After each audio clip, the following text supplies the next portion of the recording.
we're here in Chef Craig's kitchen. You can find him at Chef Craig's 360. And there On he is. YouTube. He's the man. Hey, I'm here. The Hey, great with a smile. Woo! All right. Yeah, we're so down. So these are actually the zucchinis we grew in our garden. The garden this year. And they're so good. And there's my new favorite thing. It's a baby petite artichoke. Yeah. So then I got them in some garlic and some red pepper flakes and some thin spaghetti. And you just do what they do on TV. You get all the pasta out of there with a little bit of pasta water.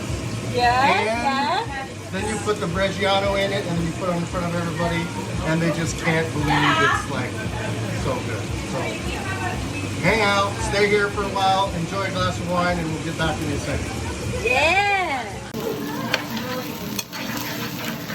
Yeah.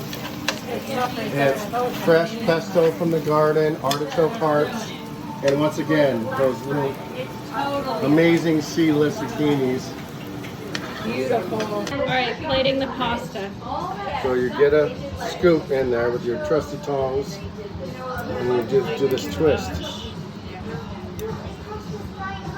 And you give it a squeeze and watch. Just do like that. And it just slides right down. Oh my gosh, it's a nest. And more spin time. it again. One more time. That's a big plate right there. There you go. Maybe Danny will like that one. Oh, he will. It's not too bad. Man, oh man, Chef Craig in action.